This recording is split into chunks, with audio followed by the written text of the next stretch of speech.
Ola, moi boas a todas as persoas que estades aí ao outro lado, benvidas a un episodio máis deste maravilloso podcast Canto Conto.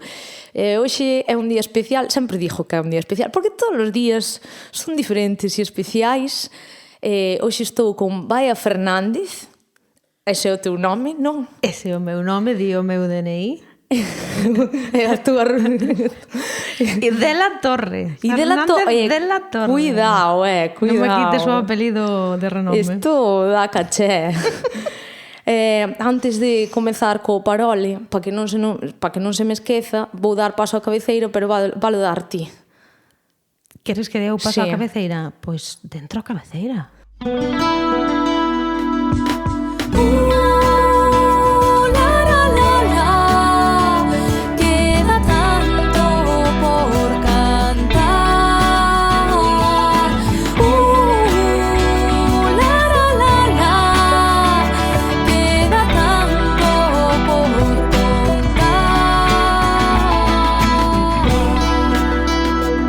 Canto Conto, un podcast de MJ Pérez.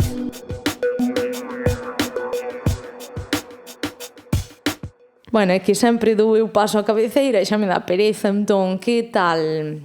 Ou dito chiste malo. Vaya. Vaya por Deus. Vaya por Deus. Vaya, o teu nome é Vaya. O meu nome é Vaya. É que, Sí. que forte. E de todas as cousas que se poden decir co meu nome, a única que chegou a resultarme así pesada foi que aquí non hai playa. Porque date conta que esa canción saiu cando eu estaba na escola. Sí, joa. Foi a única cosa. Depois do resto de cousas, eu mesma utilizo, fago as bromas tamén co meu nome. Vaya nome. Vaya nome. É que cando vin por primeira vez, cando tropecei co teu nome, eu non sabía se era pois un nome artístico, un diminutivo ou que. Chamoume a atención, é dicir, personalmente non o dixo en plan pelotilleo, mólame moito o teu nome, porque A min tamén. Ves, a mí como eu non me pasa ao revés, sempre estou rajando do meu nome, pero bueno. Si queres outro día facemos terapia con eso. É que igual pensas que isto é un podcast, pero realmente eu aquí veño a que me axudes ti aquí a limpiar los chakras un pouco. Non me piques. Veñome desofogar aquí. Que saco la salvia en un momentiño. Está guai o xeito no que te enganei para chegar ata aquí, Pero bueno, ahora que xa lle digo a rec, non hai volta atrás. Cuéntame, querida. Acabo xa co chiste do teu nome. Sabes que Rosalía escribiu. Non sabes onde te metiche. Quen enganaría a quen? Dios, jode, acabamos de empezar e xa estamos así. É unha das miñas... Tío, ainda non arrancamos e estou chorando. Sabes que fago terapia de risa? Bueno, non sei, é que si se nota. Jode, ainda non arrancamos e xa estamos así. O meu... Ni se che ocurre cortar isto. Eu só espero que nos estés coitando e xa de proveito, porque se non... Ou eso ou xa pasaron ao seguinte rollo. E eu dicir eu... É que estive currándome moitísimo isto, como podes ver aquí nesta libreta, que está en blanco. Sí, nesa folla en blanco. Nesta folla en blanco que só pon Canto Conto 2025, Baia Fernández. Nesta folla en blanco están todos os meus pensamentos, todo o que eu tiña pensado hoxe falar contigo. É unha das primeiras cousas que che quería dicir, era que un dos meus versos preferidos de Rosalía é un que non ten anotado aí. Pero todo está no corazón. Non che digo nada, pero vaya. Non sei se o coñécelo. Home, así extraído así únicamente. Creo que é ti, Rosa Rosiña. Claro, agora estou quedando fatal porque non sei o poema de memoria. Cristina Pato fixo unha canción deste poema, para que canqueira que busque, pero Rosa Rosiña, non sei que, non sei canto, e ao final remata cada cousa que di, remata con non che digo nada, pero vaya, escrito ademais nos tempos de Rosalía. O que pasa que Rosalía tamén deixou cousas sin rematar. Deixou versos sin rematar.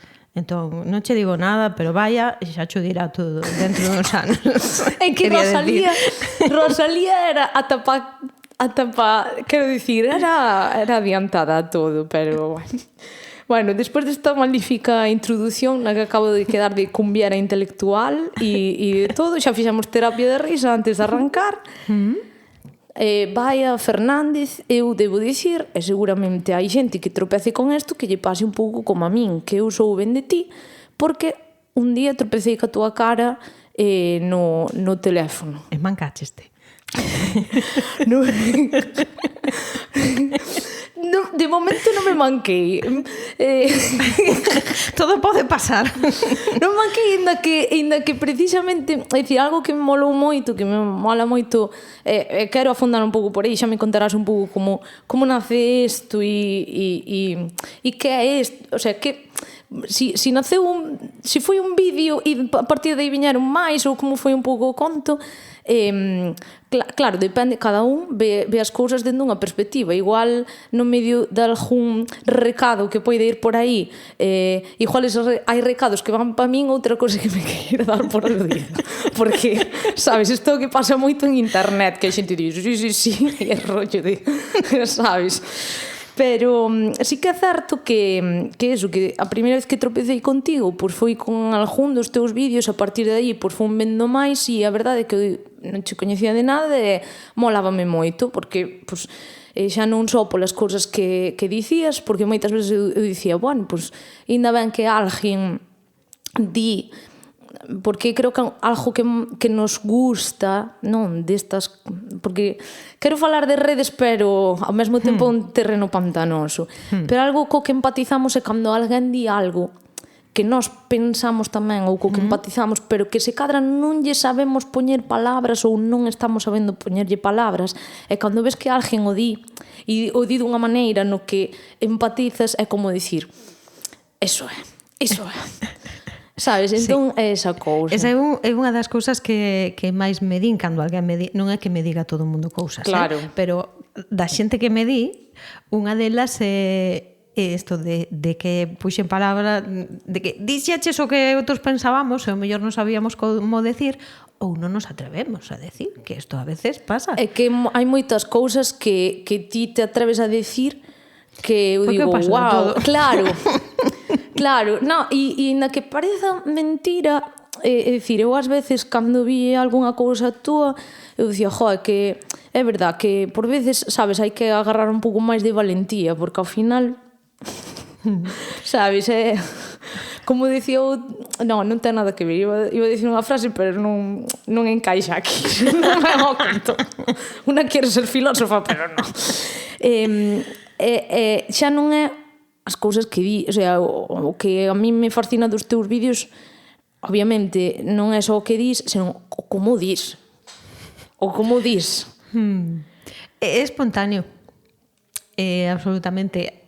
Volvendo á pregunta que me fixeches, que era como empezou isto. Eu xa facía vídeos antes de que existiran as redes sociais e mandábamelos por MMS. Ti acordaste do MMS que pagabas ao mellor 4 euros por mandalo, que non era así como agora que vai todo gratis. Mima. Xa facíamos vídeos paxareiros. Eu era a raíña dos vídeos paxareiros. Sempre me gustou isto. Cando houve redes sociais, pois, bueno, pois é unha maneira de compartilo a outro nivel, pero eu en realidade facíos para mí e para as miñas amejas. Claro. Para nada máis. Despois, isto foi avanzando a pasou algo que me molestou ou que me fixo enfadar, collo o teléfono e digo, e chanto aí, entón é como un sacalo de dentro, sabes, e deixalo ir, porque senón queda dentro remexendo.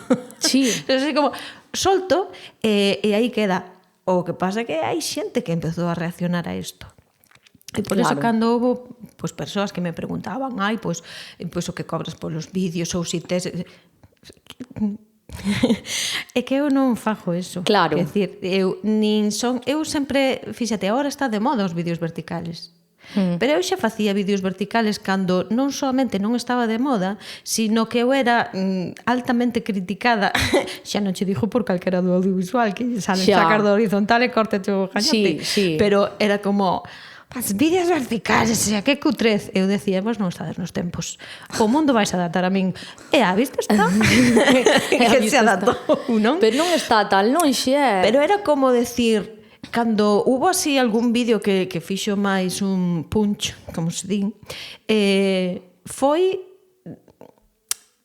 Eu decía, como pode ser que isto se estenda tanto cando eu fago todo o contrario do que ha de facer unha persoa para ser viral ou para ter éxito. Claro. É dicir, Sí. gravo os vídeos en vertical. Non edito absolutamente nada. Así como foi, así como vai. Non preparo un set, ni moito menos, ni me peino. É que mola algúns os que pos filtros destes que che tiñen o pelo de colores. O pelo despeluxado de recién levantada É que aí co pelo... síntome super identificada, tío. Que ás veces digo, que pereza, que quero anunciar algo no TikTok, datas, tal. Eu son como un... Pero o que pasa é que eu non fajo algo así que chama... Eu vomito información, rollo. Entón, menudos pelos, pero pois aí vai, con esta luz e estos pelos. Efectivamente. Non vou E preparar resulta un que, set. fíxate, ni siquiera era regular subindo contido. Eu ao mellor un día subo 3 vídeos e paso 3 meses sin subir ningún, sabes? E aínda así... Todo ao contrario, sabes? Todo o que hai no contrario. Eu fago todo o contrario do que mandan facer nas redes. E as cousas suceden. E suceden porque teñen que suceder. E isto de salir de calquera maneira, despois había xente que me decía, é que és como a nós. E digo, claro, todo o mundo é como a nós. O que pasa é que logo hai quen se transforma. Claro. Pero todos somos... E para decir o que digo, tampouco fai falta prepararse moito, a verdade.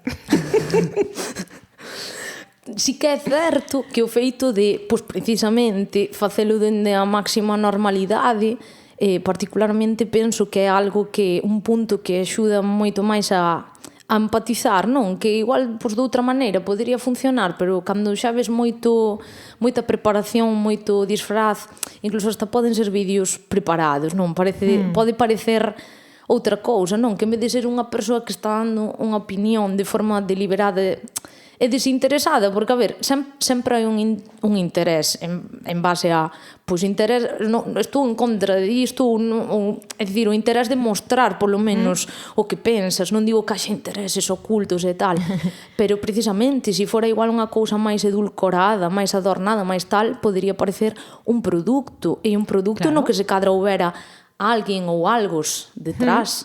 Sí, é que está fantástico que haxa esas cousas e que haxa outros vídeos que son moi elaborados, pero seguramente hai unha finalidade distinta, sobre todo porque no meu caso a finalidade é pensar en alto e se logo hai algún comentario que me axuda a reflexionar, isto é como ben, isto era o que quería, non? Sí. Pois que facer pensar a alguén e que me den unha devolución para eu poder seguir reflexionando cas opinións dos demais. Sí. Porque además sempre promovo que, o sea, nas miñas redes non hai ningunha falta de respeto. Sí. As poucas veces que, sinceramente foron poucas, as poucas veces que as houbo, sempre din a oportunidade de rectificar.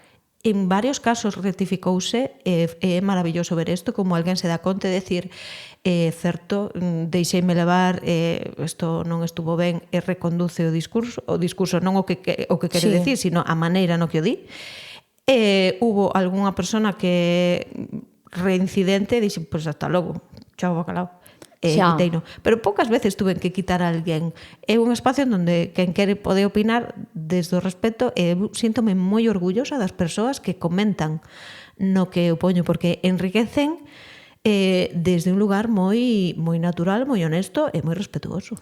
É que moitas veces, claro, ante este tipo de cousas, claro, hai xente que, é dicir, eu son moito de é dicir, as redes sí, é verdade, as redes son as redes e a vida real é a vida real, pero detrás dunha rede social hai unha persoa con mellores, peores intencións, con un perfil máis de cara ou máis oculto, pero hai unha persoa detrás aí movendo teclas. Entón, eu agora xa dun punto pa aquí paso de facelo, pero dun punto pa atrás, cando alguén me soltaba unha burrada ou así, eu respondíalle un pouco como para facerlle razonar. Ti és consciente do que estás dicindo, tal, non sei que. Entón, claro, a xente rapidamente che non, é que así estás entrando, que non sei que, non sei canto. Que eu teño conseguido, o sea, dicir, algunha persona que me viña co cuchillo e eu dicir, vale, eu podo estar de acordo con que pois non che mole, pois eu que sei, esta canción ou isto, o que sexa, pero ti realmente estás pensando nesto tal, é que esa persona teña recuado, non decir, a ver, isto igual sigue sin molarche, pero estivo absolutamente fora de lugar, tendo un perfil falso é moi fácil. Que pasa? Que normalmente o que che din é que nunca entres a iso. Eu de un tempo para aquí, sobre todo pásame con TikTok, non? No que é unha rede social na que curiosamente vexo que ás veces entran comentarios random aleatorios, que xa non é ningún ataque, ningún hater, é dicir, sei ver o que é unha persoa que che ven hatear con todas as súas neuronas e con todo o seu sentir, e vexo que son comentarios que non hai por onde collelos, que dis ti.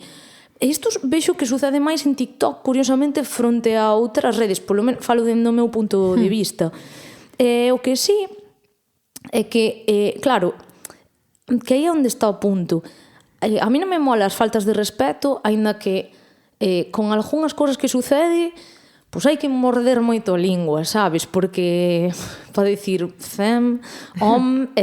vamos a ser civilizados, pero sí que é certo que hai atrás, a raíz de, non sei, que subí unha canción, xa non me acordo, non, nin unha canción, subir un vídeo anunciando un concerto.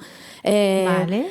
O sea, unha estupidez, é dicir, estaba dicindo, isto tal, non sei que, é unha persona escribiume, que pena que non te entiendo. Entón, eu primeiro ignorei, dixen eu. Eu dixen, é que este comentario pode ter unha boa intención, unha mala intención, en todo caso só lo sabe esta persona. Entón, como a miña resposta foi a ignorancia, porque eu pensei, igual está falando consigo mesma, empezou a deixar máis comentarios, un pouco como de, es que se unha persona es de Andalucía, es que sabes, como metendo tal. Entón, eu collín dende a ironía e dende o humor, xa tomándomo a broma, dinlle unha resposta. Sabes que no TikTok podes dar respostas aos comentarios, e fixen unha resposta dende a ironía, en plan jiji jaja, e hai xente, algunha persona, é dicir, todo o mundo dicía, bueno, isto montouse aí, é a mítica que sin vir a conto viralizouse, é dicir, dá igual lo bonito que yo te pode hacer un vídeo. O tema do idioma é unha mecha que fium. Si, e conste que eu non fixen un vídeo para nada de victimizando, sabes, non era un rollo de porque atacades ao galego tal, non, para min era unha ironía de tía, non me estou dirixindo a ti, o sea, eu entendo, a ver, pero non sei como decircho, pero o vídeo non era para ti, sabes? Eu dixen rollo de Mari Carmen, isto non vai contigo, sabes? O sea, se non me entendes, é porque igual non vai contigo. Ou, sabes, a mí cando me din isto de que pena que non te entiendo, digo, pois sí, que pena, porque eu a ti sí que te entendo, fíjate. Claro, é que o rollo é dicir, porque eu tampouco, eu non estou moi, é verdad que eu non creo que el por mi gran culpa, estar todo o tempo dicindo que nos atacan o idioma, tal, non sei que, quero dicir, eso tamén é estar todo o tempo chorando de, somos vítimas, é dicir, pero en general, sabes, tanto a nivel idioma como a identidade cultural, é dicir, eu saio da casa orgullosa, non necesito estar todo o día repetindo o orgullosa que estou, xa está, xa teño claro, sabes, podo repetirmo 2 veces ao día, pero teño claro, sabes, tamén será... É que ademais, sabes que pasa? Que ese tipo de comentarios, en realidade, que che ataque ou non depende de ti. Claro. Quero decir, que a mí unha persona que sexa ignorante, dentro de que todos somos ignorantes, pero que se enfade conmigo porque lle mostro que hai unha lingua que ela non coñece, chica, vai contigo. Claro. Non vai comigo. Claro, entón, de entrada, ti hasta lle podes dicir a unha persoa, ou incluso, é dicir, se realmente a intención fora esa de que non entendí ben o que dixeches nesta frase, quero entender, tranquila, que che pode traducir a moitos idiomas. Bueno, a día de hoxe non fai falta que che traduza eu nada, que a inteligencia artificial é con todo, pero se seguimos nas mismas, tranquila, que explico en portugués, en francés, en español, en inglés, máis ou menos. Pero que ademais non creo que dixeras nada tan No, rebuscado nin profundo como para que ai, que me estaba interesando tanto todo, pero dixo aí esta frase que non entendín e quedeime No. colgada da reflexión filosófica. Pois non, mira, a tal hora, a tal sitio, vai a ver isto. Eso é un rollo de hazme casito, que non me estás haciendo casito. Sí, por eso Claro. ten que ver con él. Sin embargo, o que me chamou a atención é que cando fixen ese vídeo un pouco de... Porque esa frase, que pena que non te entienda, en todas as súas variantes e ten como moitas formas. Ás veces é que pena que non te entienda, outras veces son as primas de que pena que non te entienda, é como un elemento moi recurrente. Entón, como esta persona non se lle estaba facendo caso e botaba outro comentario, entón eu, como yo contestei así un pouco dentro da ironía, pouco o vaya style. Sí. Eu contestei un pouco, O retranqueiro. Vaya style, que de verdade é que a retranca debe ser o mellor que se inventou. que debe ser o mellor que hai na vida, porque eu a retranca é algo que uso moito cando non quero ferir, pero teño que dicir cousas que igual se as digo seria, de forma literal, caen como unha patada no estómago. Entón, ás veces hai que dicir cousas que non gustan tanto, pero intentar ser o máis amable posible. Entón, a retranca e o humor é un mecanismo que te axuda un pouco a ver se nos centramos, sabes, este rollo. Entón eu, isto non vai contigo. Idiomas, querida, acabei o vídeo así, porque Aramis Fuster sempre é un referente. Un referente. Cita, sabes? Aramis Fuster, cita.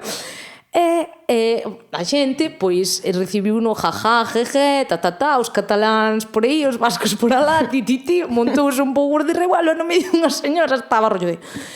Me parece fatal que le hayas faltado al respeto, solo te ha dicho. E eu, ¿dónde está a falta de respeto? Entón, a ti non che pasa que na túa forma de dirixirte ao público esa retranca e ese tal ás veces é interpretado como unha falta de respeto, porque cando a retranca deixa quedar ás veces en ridículo certas cousas. A xente toma como un ataque, ás veces ese ataque é máis ferinte que se colles e soltas o primeiro insulto que se che pasa pola cabeza. Poucas veces me pasa, pero non hai moito que eu subí un vídeo moi espontáneo no mesmo momento que me pasara unha cousa e claro, no medio había risa que me salía de non estou creendo isto que acabo de escoitar agora neste momento.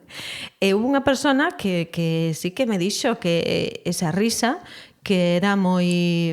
Bueno, non sei se dixo que era como unha falta de respeto ou algo así, ou que era... ou que facía daño, non facía daño, non era como que era unha falta de respeto e poñíame, non creo que como si tú non te equivocas nunca. E eu contesteille sí, e tamén me río cando me equivoco. Sabes, porque tamén hai este tema de hai risas e risas. Claro. E ti si queres ves cando unha persona se está reíndo de alguén ou Sí. cando está reíndo de estou flipando co que acabo de escoitar. E logo co outro, que o tema da lingua é algo, bueno, non é porque sexa recurrente en mí, sino que cada vez que eu falo dese tema, pois ese vídeo móvese, polo que sexa. Non sei. É que é o tema. É o sabes? tema. Entón, eu creo, para mí hai que ter, para mí unha persona que me di habla español ou non hables el dialecto ou cousas desas, para mí esa xente non é o enemigo, porque esa xente non me chega a Claro, min. sí. Para mí o enemigo é quen paga cartos porque se faga algo nun organismo público e non teña nin a decencia de facelo correctamente, por exemplo. Xa, sí. Ou bueno, ou outros estamentos que realmente si van en contra da lingua. A mí o que pense algunhas persoas que nin o falan, nin o van a falar nunca, Sí. e que encima cos seus comentarios consiguen que haxa xente que, aínda que solo sexa por levar a contraria, o van a falar millón. E moitas veces Pues nin casi son hasta galegos. serían amigos, casi serían aliados, en moitas sin ocasións querer. nin son galegos, porque non sei, eu de verdade cando falo con xente que eu que sei, igual ten outro pensar ou tal, non vexo é dicir, hai de todo, obviamente, habrá quen teña moito complexo e moito tal, Sí. pero eu creo que a nivel lingüístico é o que digo moitas veces cando non quero falar de política, pero cando se fala de política eu o que digo é que un dos frentes comuns que debería ser común e tal, é a lingua. É dicir, de aí, pero claro, pero como diría Rosalía, non che digo nada, pero vaya. Pero vaya. Por eso é o meu verso preferido de Rosalía. Aquí tanto somos de diversificar que vamos a acabar, en vez de bilingües, con lingua bífida, sabes? Sí, Así. de non saber moi ben que... Mi madriña, é que está o panorama, menudo panorama temos. E isto tamén me leva a algún vídeo que teño feito en donde me resultou fascinante como ver e constatar que había un montón de persoas que lle encantaba ese vídeo, que se riren un montón, que yo compartían a un montón de xente. E claro, cando a xente me daba a devolución, eu vía claramente quen realmente entendera a retranca e quen non a entendera. Que digo, non pasa nada, é maravilloso, esa persona está lle servindo para disfrutar, para socializar, para... Maravilloso. Isto é como a poesía, ti escribes unha cousa e a xente entende o que quere. Sí, fantástico. Pois con eso tamén eu por dentro decía, claro que sí, hija, claro que sí. Isto pasa, retranca, non todo o mundo está preparado para entendela. Creo que ten que estar como integrada na túa vida, sí, que conviviras con ela para pillala. Eu teño un pensamento. Eu teño un pensamento que é que a retranca está en perigo de extinción. Ai, sí. Teño esa sensación porque, claro, isto é unha afirmación. Fuente, la Cibeles. 4 caminos. Pero, a ver, voume explicar. Levo, o sea, dun tempo... Jova, eu tiro de humor. Moitas veces. E ata eu, é dicir, eu como persona individual, na miña vida, en xeral, é dicir, eu rodeome de moita xente, pero con que máis me gusta estar é con xente que ten sentido do humor. Sí. Porque eu necesito rirme. É dicir, obviamente na vida non estás todo o tempo jiji, pero incluso se teño un día de chorar, necesito rirme de que estou chorando. Sabes, necesito vivir esta desgracia que me está hoxe traendo polo camiño da amargura, pero vamos chorar, pero vamos rirnos tamén. Entón, eu son unha persoa que tiro moito de humor e moitas veces o fago de forma seria.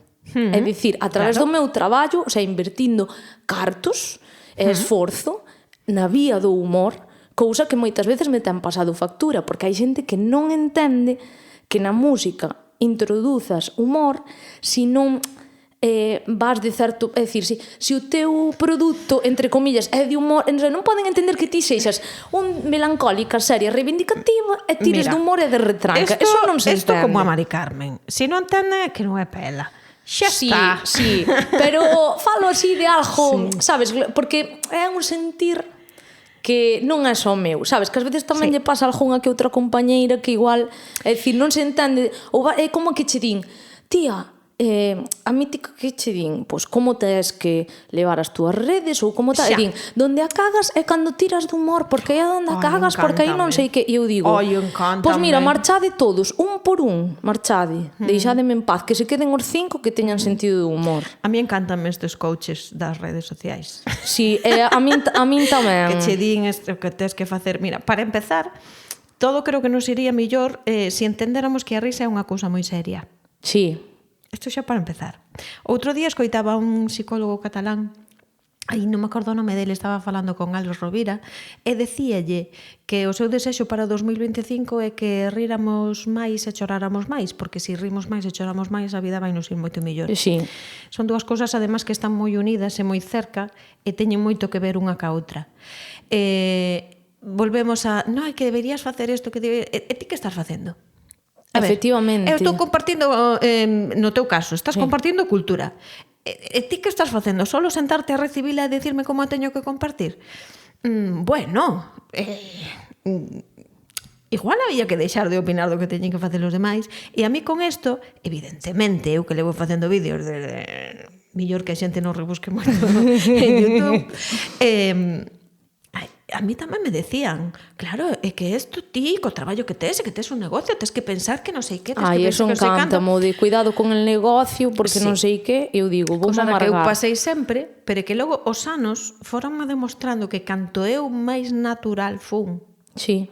Resulta que a mí me sorprendía cando me chamaba xente e ao mellor de organismos públicos xa xeitosos, para ofrecerme traballo de algo, vamos a poñerlle así aspas, serio, ¿no? Decía, que ben, e como me descubreu esta persona? No, é que vexo os teus vídeos de Instagram. Eu decía, como pode ser que alguén vexa os meus vídeos dicindo paxaradas e contemple a posibilidade de que eu podo facer un traballo serio, que evidentemente eu podo facer e fago. Claro. Pero fascinábame, de decir, isto desmonta a teoría de todos estos coaches das redes que me decían, no, é que si pasa eso te van a tomar en serio. Pois resulta que sí, que detrás de todas esas paxaradas que digo, hai xente que é capaz de ver que fago moitas outras cousas que poden ser útiles en xeral. É que, de feito, algo que eu falaba coa panadaría era precisamente de que, é dicir, hai xente que pensa que polo feito de tirar do humor ás veces que non tomas en serio as cousas ou que o humor non está lonxe, pois, por exemplo, da reivindicación. Eu creo que, por exemplo, cando ti queres lanzar un sentir ou dicir que algo está mal ou que sexa, creo pode ser crítica tamén a través do humor. E vaya se o pode ser. É tanto. Eu creo que das críticas máis potentes veñen a través de xente que fai humor. Claro. Claro, cando ti decías que a retranca siento que se está perdendo, eu quedime así como, pero logo inmediatamente pensei, é que eu estou rodeada de xente do teatro. No? Claro. Non vexo eso, pero porque hai moita xente do meu redor que isto utiliza moito no seu día a día, non? Quería falarche un pouco de como ves un pouco o mundo redes, é dicir, redes, non redes como tal, é dicir, non quero falar de esta, quero dicir, redes hai moitas e algunhas peores que outras. Non vou dicir unhas mellores e outras peores, vou dicir unhas peores que outras. Insisto na frase. Pero, claro, é que eu lembro hai uns anos, xusto cando eu estaba eu estudiei comunicación audiovisual, e claro, as redes sociais son unha ferramenta de comunicación e houve unha altura no que para min era un pouco Disneyland, porque realmente eran unha ferramenta de creación, de comunicación, de transmitir cousas, de que nos animaban moitísimo a crear un grafismo, non sei que, non sei canto. Eu cando empecé como artista e empecé canda máis artistas e canda máis bandas, de feito creo que hasta nos meus inicios deixei máis de lado o meu proxecto por axudar outros, non? Pero nesa etapa eu lembraba como Facebook, que ahora mesmo sona a cementerio, a armario así cheo de... Eso é o desguace das redes sociales. Lo que eu estou paso moito, o sea, moito, eu ando por aí, eu ainda que eu pero debería... que eu son de que se hai unha peza que está en bo estado, pues aproveitase. Claro, o desguace non ten nada de malo. para min o problema, eu creo que Facebook ten moitas cousas boas, como que podías, eu que sei, compartir unha foto e se quixeras redactar un microrelato ali, tiñas o debo. O problema é que eu ahora, ainda que te siga, ti me sigas, igual atopo antes 20 reels de señores cortando tartas e colocando tornillos que a ti. Sí. Entón, esos son os detalles. Eles gañarán moitos cartos, pero a experiencia do usuario é lamentable, porque de repente ademais eses vídeos que sucede tamén en TikTok e tal, ainda dá igual os libros que leas, o bagaxe que quedas como unha mosca aí pegada. Claro, están feitos para eso. Pero por que levo 20 minutos da miña vida vendo cousas que non teñen sentido? Para eso está moi ben a ferramenta de limitar o tempo nas aplicacións. Entón, se ti sabes que vas a ter unha hora, media hora, 45 minutos, o que sexa, un tempo limitado, non te podes pasar 20 minutos mirando vídeos, porque despois tens que subir unha publicación e xa non che queda tempo. Si, eu por entón, iso... como que volveste un pouco máis selectiva. A min a pena que me queda é precisamente que moitas veces, é dicir, a meu que me mola é, imagina, entro hoxe no Instagram, acabanse de presentar as cancións do Festival da Canção, en certas noticias que sí que me interesan ou cousas que publicaron compañeiras ou tal, pero é que igual son 4 cousas e no medio hai 80.000 palla, e a maiores ti tes que publicar lembrade que as entradas deste concerto non sei que, e dis ti, pois algo que me debería levar 15 minutos, ao final enganchoume e... Sí, é droga. É droga.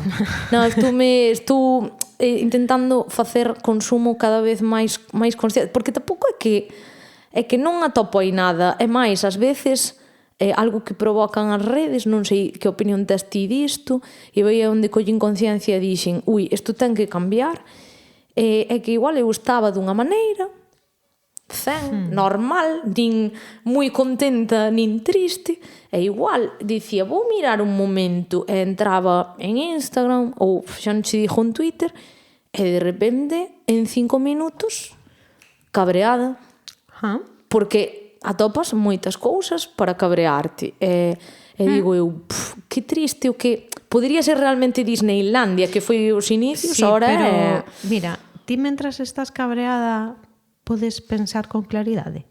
Sí, pero... No, o sea, quero dicir, unha vez contas a hasta corteza prefrontal desconéctase. Sí, o sea... Podes reflexionar? No.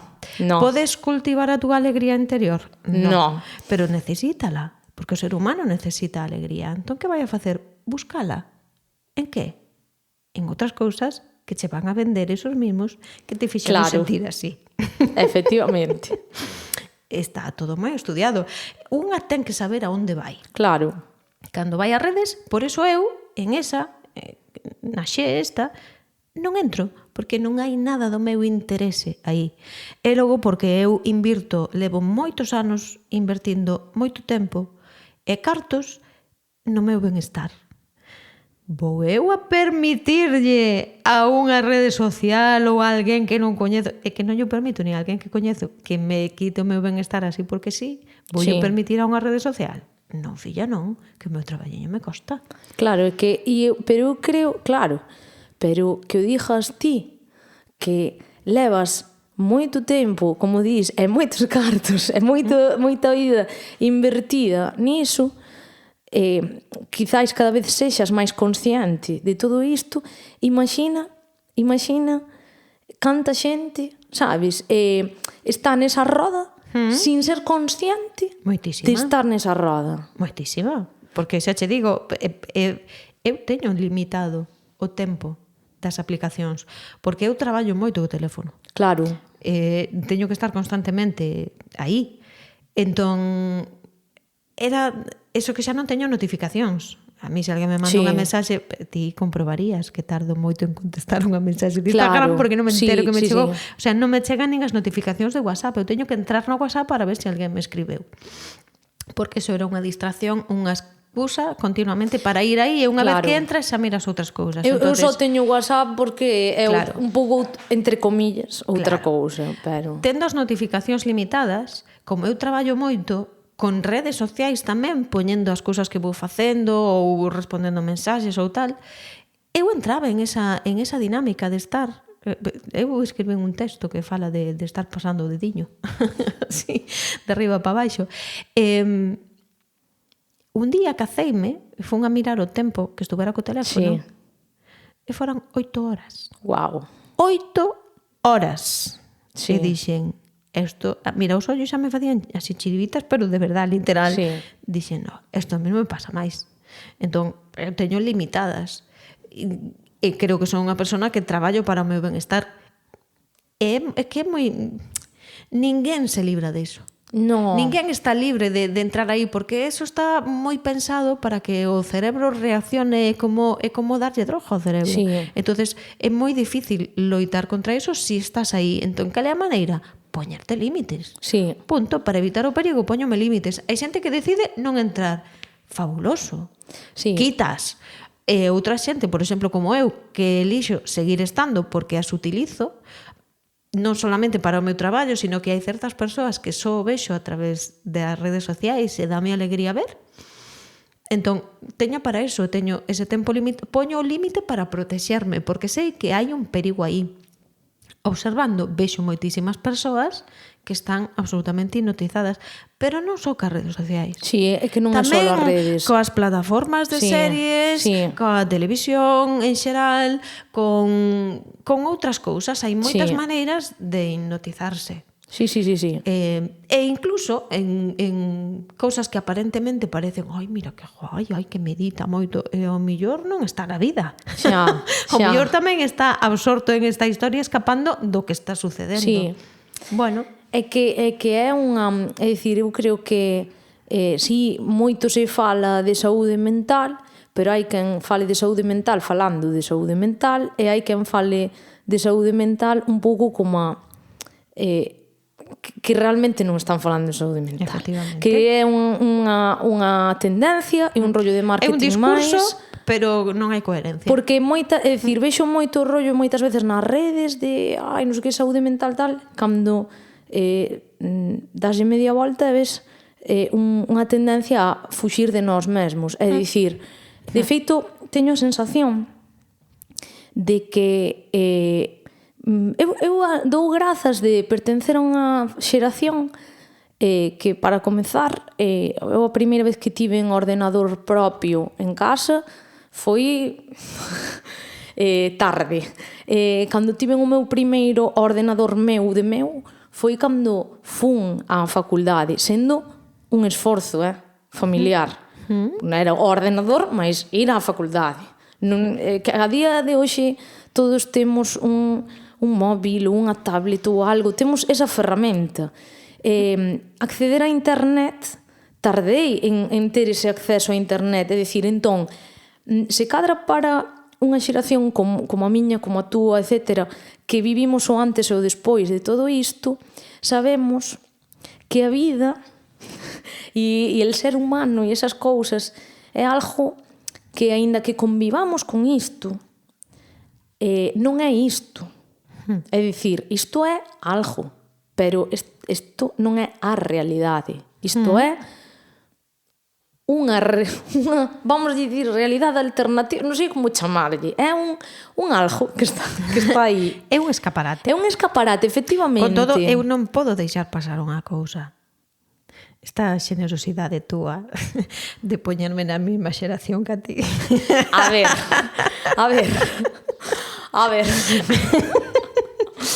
Bueno, agradecese. A ver. Eu o primeiro ordenador que tuve xa tiña 28 anos, sabe lo que che digo? Xa non estaba nin en tempo de ir á universidade. A ver. Pero sí, vamos, que sí. A ver, un ano arriba, un ano abaixo. Sí, un ano con cero ao lado arriba, un ano con cero ao lado abaixo. A ver, vamos poñernos aquí Tiquismiquis. por unha décima, por unos meses de diferencia, por favor. Mira, o mundo adulto é unha merda, tal como non lo venden. Confirmamos. Vale, entón, igual temos que deixarnos de deixar de comulgar co que nos dixeron que era o mundo adulto, porque que ao millor ese non é o millor mundo adulto para nós. E o problema é que volver a decir, esta merda de mundo adulto está contaminando o mundo da infancia, está o volvendo outra merda. Sí, totalmente. Porque ti decías, non tuve o primeiro ordenador esta idade. Ahora está dentro de pouco vas a sacar a cabeza por aí pola boca da sabes, da vaxina, e vas a ver un ordenador. E vai ser xa teu pa pai ti por videochamada porque está vendo o parto en remoto, sabes? Sí. Dixeches dentro de pouco.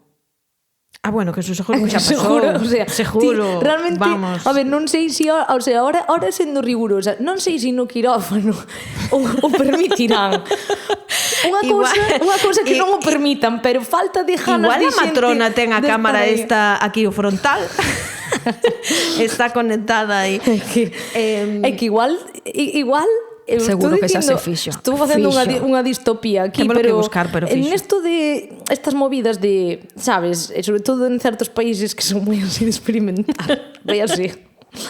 Ou así, sabes, de parto normal. Non sei cal dis. El que primero avisa e despois asusta. Tinks. Pero que sei, sabes que, é dicir, nesto de parto normal, tanto. Parto premium, tanto X, sabes?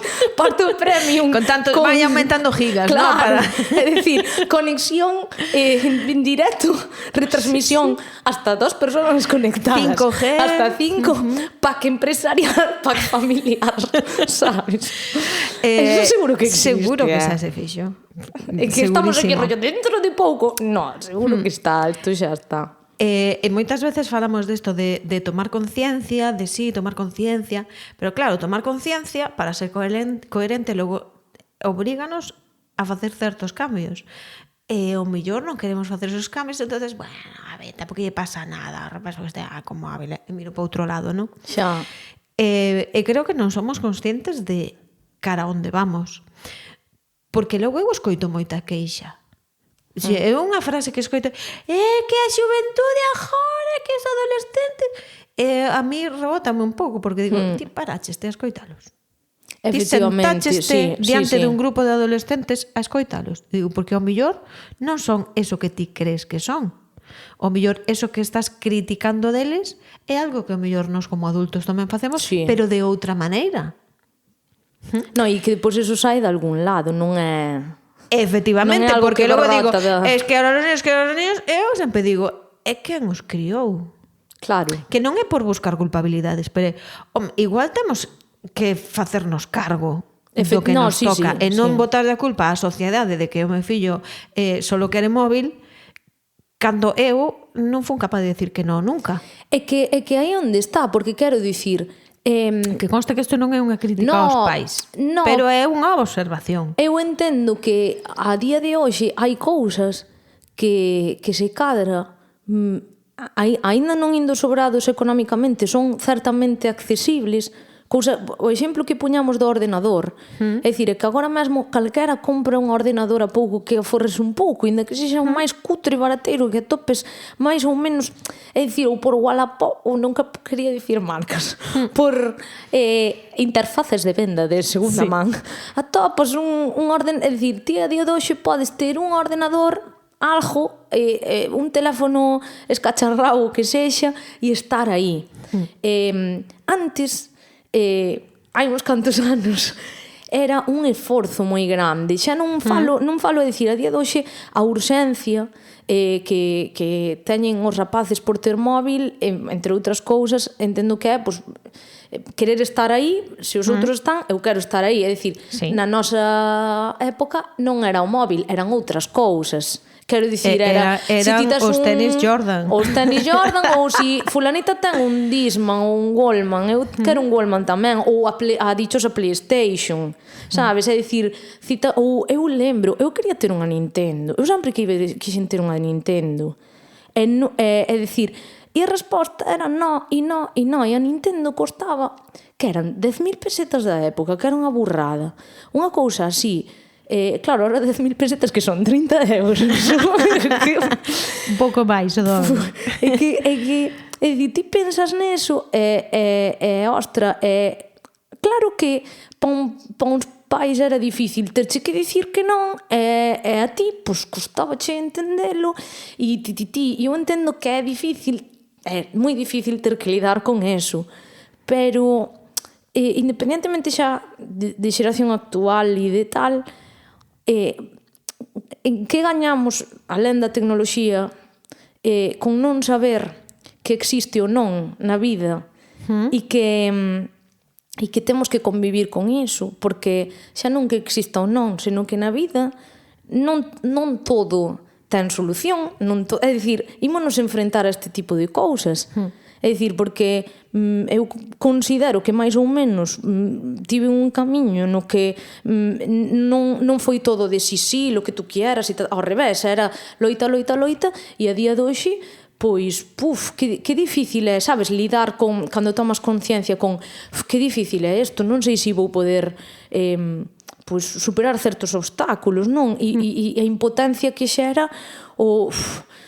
Sabes, dicir, serei capaz, non serei capaz? Eu non o sei, pero creo que isto ten que ver con esa frase de quero darlle ao meu fillo que eu non tive. Xa.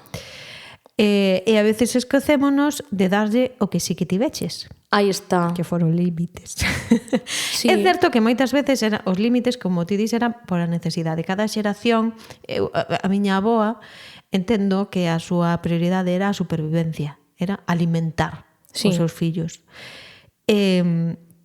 Para a xeración de meus pais xa era que estudiaras, Sí. que seas unha persoa de ben e que estudies. Para a miña, que é un pouco antes da túa, Pouquiño.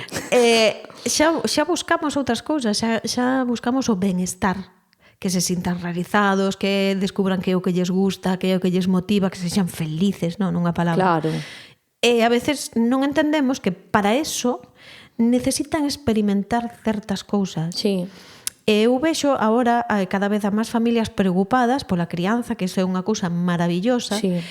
e agobiadas por se o están facendo ben. E eu, de verdade, mira, cando fago charlas nos coles e veñen con, pero de verdade, con preocupación, eu digo, tranquilas, estádelo facendo ben. Se estades aquí, Sí. isto xa está dicindo algo, hai un certo interés, e non solamente o interés, hai un interés e unha acción que confirma o interés.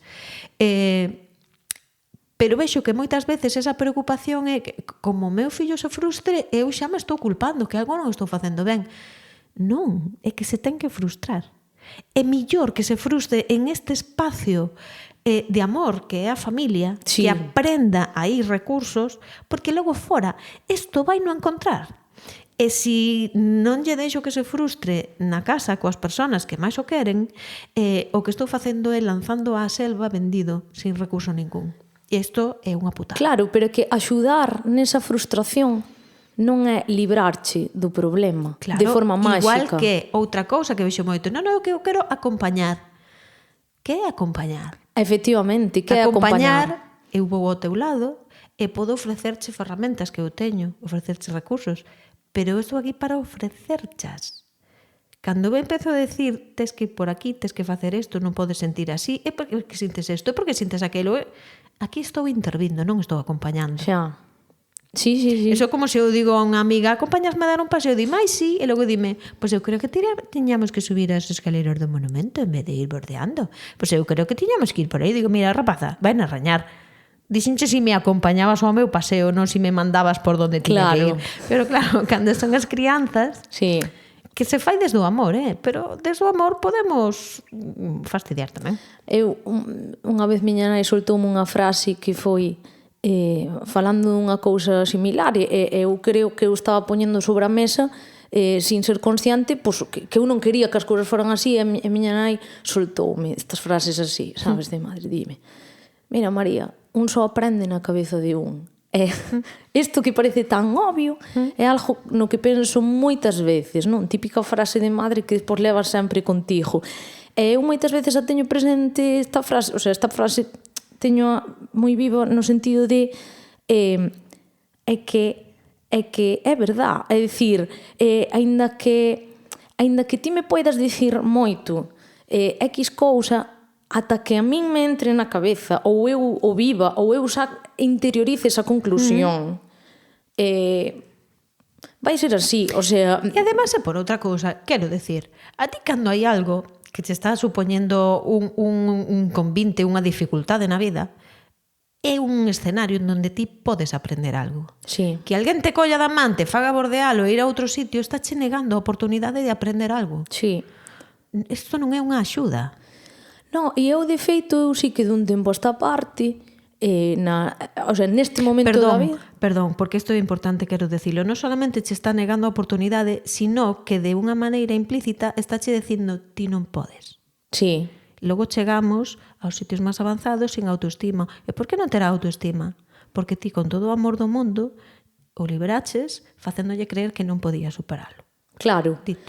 No, sí, de feito, véñenseme moitos exemplos á cabeza que non podo nin debo poñer, porque ao final son cousas que non é mi vida, é la de outros. Pero, ai, que iba a dicir eu? Que, por exemplo, eu neste momento no que estou, sí que é verdad que no que dis ti de acompañar, e que é acompañar, é dicir, eu cando teño momentos que o paso mal, que de cada 5 días, 2. No, pero cada vez... A vida é así, sabes? Entón hai obstáculos por aquí. Bueno, vamos a ser correctos. A vida neste momento é así. Neste momento pode é así. ser diferente. Pode ser Ahora diferente, é así. pero a vida non é camiño de rosas, entón hai altos baixos e cousas que afrontar. Entón, claro, é como di a garota Nao, a vida fica difícil, non? Ás veces fica difícil. Eu, ás veces, cando se me empeza a acumular o dicir que se me fai bola, eu moitas veces o único que necesito é poder decir que é o que expresar o meu sentir, como di unha colega miña, unha lloradita e a seguir existiendo, é simplemente o verbalizar a túa frustración, o que estás vendo que non estás sendo quen de superar, aínda que estés magnificando, porque moitos sofrimentos é que estamos magnificando un problema, aínda que o estés magnificando, pois dicir, sí, pois ahora vexo un xigante diante, e tal e cual. Só facer iso ten como consecuencia directa un alivio. Que non che resolve nada, pero un alivio. Bueno, abre unha porta. Quero dicir, un alivio de polo menos, o feito de expresar. O que non resolve nada é quedarse con eso dentro. Eso Claro, non resolve nada. porque aí xa empezas a dicir, eu é o que digo, moitas veces eu empecé a facer cancións porque había cousas, porque tiña moitas cousas dentro e era incapaz de expresalas. E cando vomitas todo fora, hai quen escribe, hai quen fai, quen dibuxa, hai quen pois, aunque sea unha lloradita e seguir existindo. É dicir, no momento no que ti vomitas e o expresas, é como non ves ese problema e ese sentir, velo de fronte. Sabes? Entón, porque ás veces, polo menos a min pasa, mesmamente en algo feliz como é o momento creativo. Eu ahora mesmo estou facendo un disco novo e estou como a tope co proceso, tendo en conta que hai algunha canción que eu dicindo, eu aquí estou a tope e esta canción, a letra está en bragas, en braguísimas. E é como rollo de sei que teño que chegar a esa conclusión de eu comigo mesma dicir, tía, pero que realmente queres dicir? Porque sabes o que máis ou menos queres dicir, pero non estás sendo capaz de plasmalo. Pero é interesante ir tirando dese filo e sorprendéndote do que vai vindo. Pero con eso que decías de poñer fora, de falar, eu agora pregúntoche, a quen elixirías para falar? A unha persona que te escoita e como moito che fará algunha pregunta, ou unha persona que opina sobre o que te contes? La A. ¡Bingo! Respuesta correcta. Isto é acompañar. Creo que como sociedade temos que aprender a decir as cousas que non nos gustan, pero temos que aprender a saber cando calar. Sí. E cando alguén se abre para contar algo que lle está pasando, ese sempre é un acerto calar. E a túa opinión, que o mellor che ven de forma natural, collela, darlle así unha voltiña, en vez de salir para fora, que se dirija para baixo, que salga por outro lado. Por non dicir outra cousa. No, pero é totalmente real. Porque é un momento vulnerable das persoas cando se abren para poder soltar o que necesitan soltar. Como hai demasiada opinión sobre as cousas dos demais, que pasa? Que hai esta tendencia, non o conto porque me van a xulgar, porque non sei que, non sei canto, tragamos, e logo resulta que, para sorpresa de nadie, ou, bueno, polo menos para mí non é sorpresa, temos unha sociedade enferma. Como non a vamos a ter? Donde están esos espacios seguros nos que poder facer este exercicio de poñer fora o que me está pasando dentro, ca seguridade de que ninguén me vai a xulgar? Pero porque tamén eu sinto unha falta de empatía moi grande, no sentido de que igual te abreste comigo para expresar algo que levas tempo rumiando e que ainda por riba che costa, para ti é un exercicio difícil plasmar iso, o que atopas de feedback é ahora vou falar de min, sabes? A que vinimos aquí? É dicir, volvamos al tema importante. Hablemos de mí. A xente non me ve, pero estou bailando. Sí, damos fe. Eu dixo eso, é dicir, eu dixo isto aquí, rollo de sentando cátedra, pero se o penso... Sí, no, que parece que non sabemos agora como se arregla o mundo, claro. A ver. No, pero pois penso en, mesmamente dixo, a ver, vou expediente, vou pensar no último mes, eu, pois igual fixen un par de veces, sabes, de estar tan en mi tal, porque non é algo, o sea, é algo que como non teñamos o sea, é ben facernos cada vez máis conscientes desto, porque é moi fácil ter esa tendencia en base a que nos vamos moldeando sin querer, no, a mí nadie me moldea. No, cariño, no. No. Cando te des conta, xa está o molde. Aí, Mira, son para mí cousas claves para as relacións humanas e tamén para o proceso persoal de crecemento. Unha, poñer límites, pero non só poñer os límites ao outro, que iso parece que empezamos a practicalo, sino poñerme límites a mí tamén. Buf, que importante, E a seguinte é a escoita.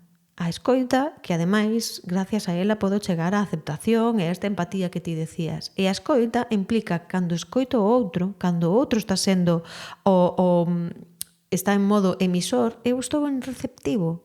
E receptivo non é intervir, non é falar da miña película, non é opinar da súa vida, é recibir.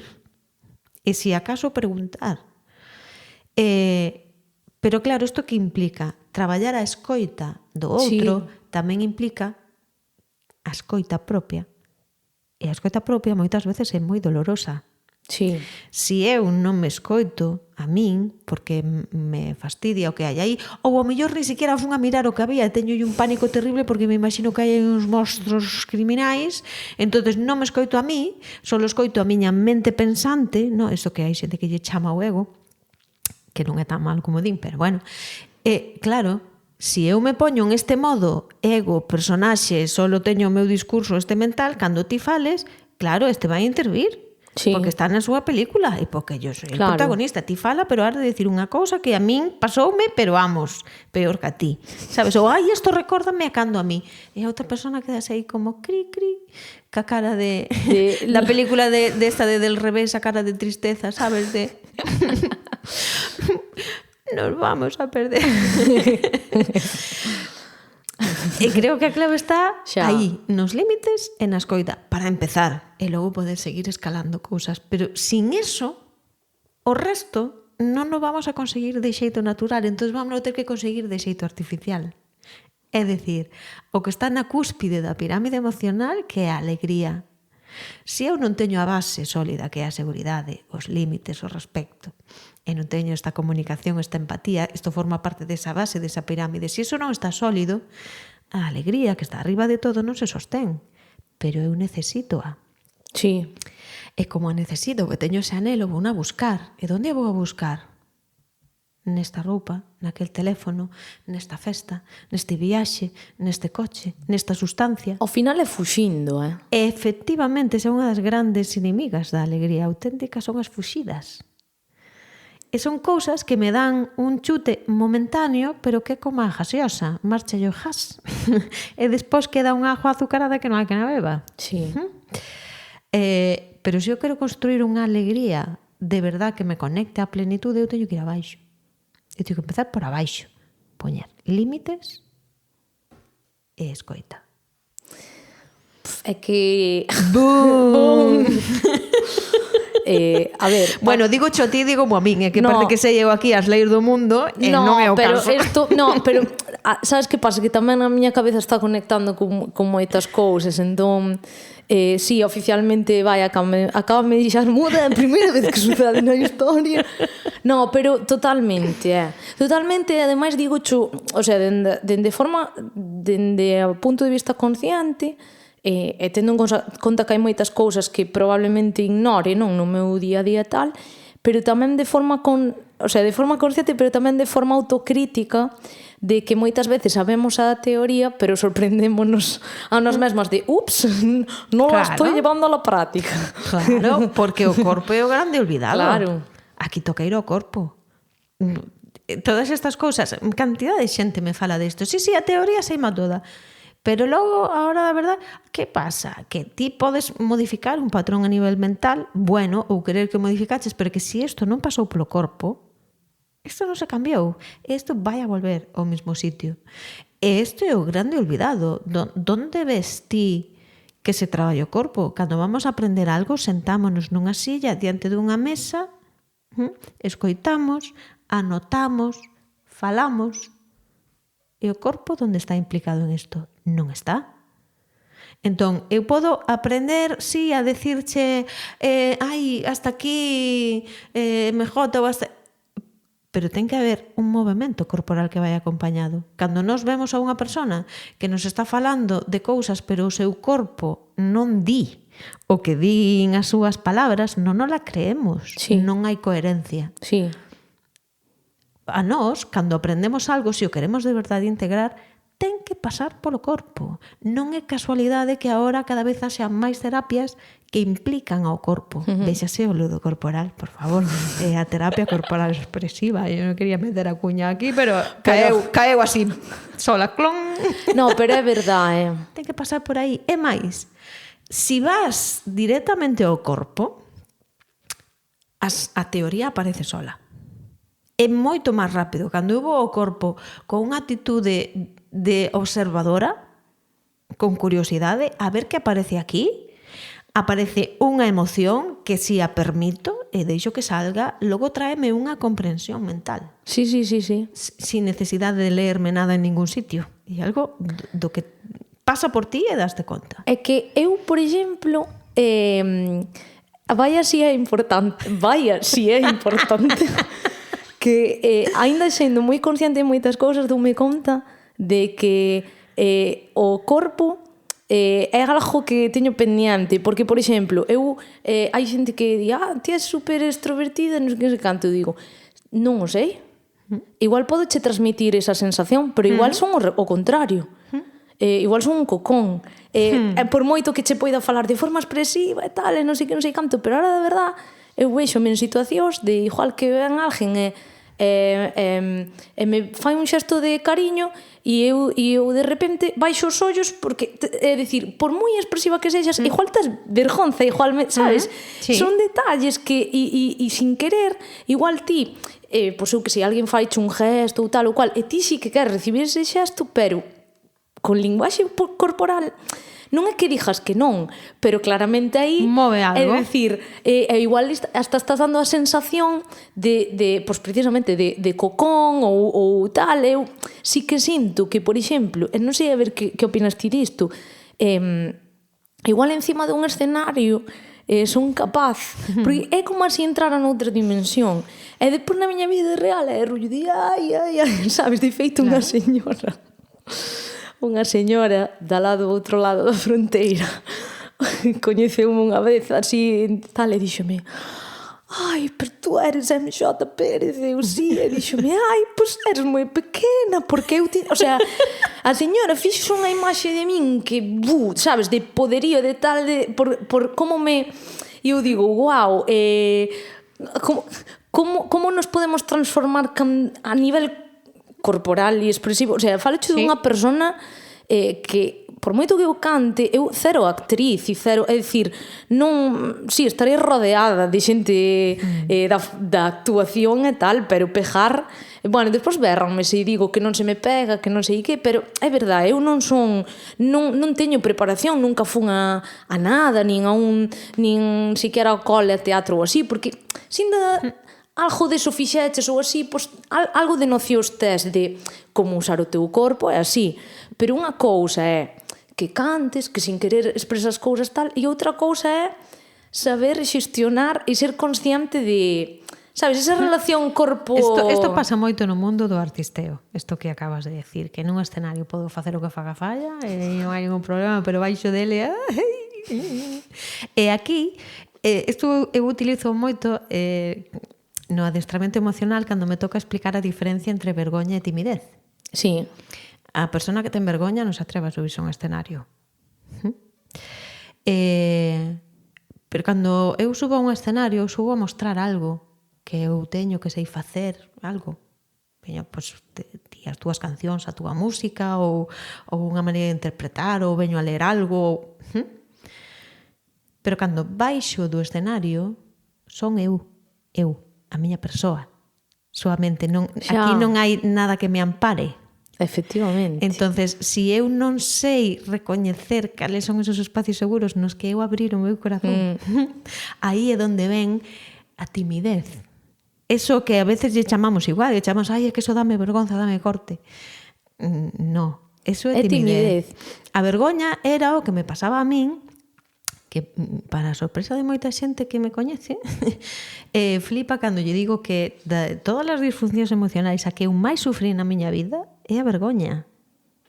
Flipa. Gasteina toda e xa non me queda nada.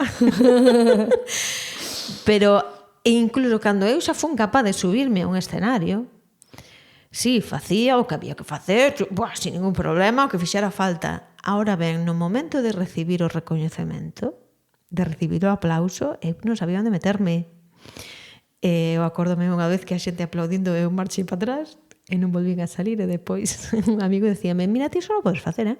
Se a xente aplaude, ti tens que salir aí a recibir o aplauso. E eu... porque o recoñecemento non podía con el. A diferencia é clara, unha cousa é mostrar algo que eu teño, un don que eu teño, e a outra cousa é abrirme quen son eu ante alguén.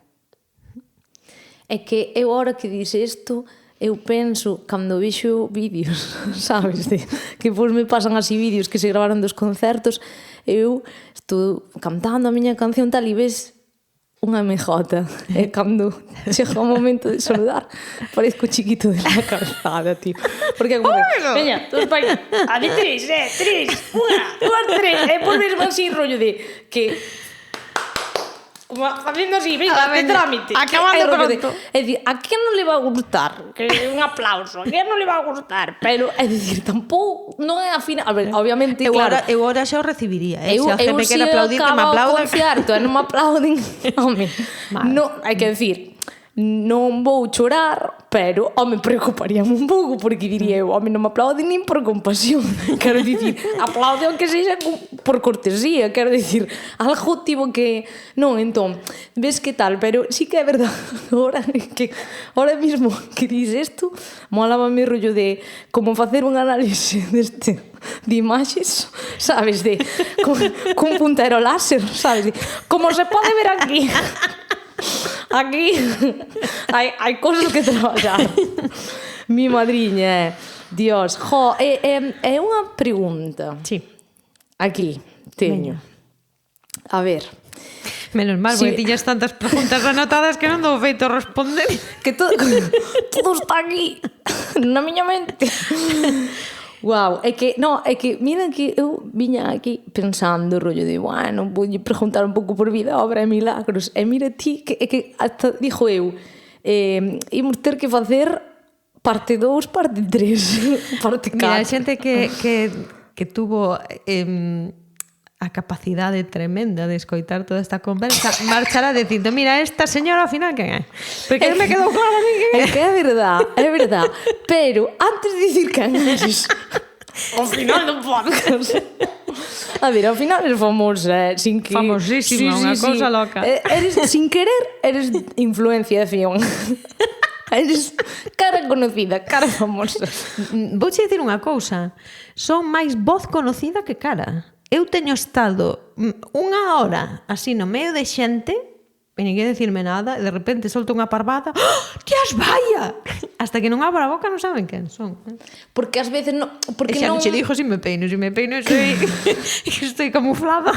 Claro, eu creo que é por eso, porque como ti fas os teus vídeos de forma igual se tiveras algo chamativo, pois eu que sei, o pelo dun color ou si te maquillaras sempre dunha maneira. Que me estás dicindo que son normaliña, non? No, que a túa personaxe camúflase moi ben dentro de el común de los mortales, básicamente. Pero ti a máis eu aí in the same team.